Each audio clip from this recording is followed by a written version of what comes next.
Marshell Widianto mengakui bahwa banyak pria yang mendekati Shelin Evangelista. Marshell Widianto pun mewanti-wanti para pria tersebut untuk sanggup membiayai hidup Shelin Evangelista. Marshell Widianto juga akui banyak pria yang menjadi saingannya untuk mendekati Shelin Evangelista.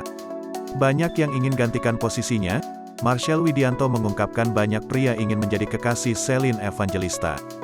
Bagaimana tidak, keduanya sempat viral karena foto latar belakang berwarna biru. Sontak hal tersebut membuat heboh lantaran Marshell Widianto dan Shelin Evangelista akan diisukan menikah. Banyak laki-laki mau gentiin Marshell tuh, fotonya diedit mukanya gitu tuh, kata Antonius Rofi. Marshell pun mengaku pasrah asal saingannya tersebut sudah mapan.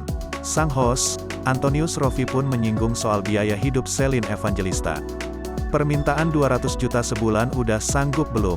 Lanjut Rofi. Iya, kalau masih UMR sabar dulu lah gitu, canda Marshell.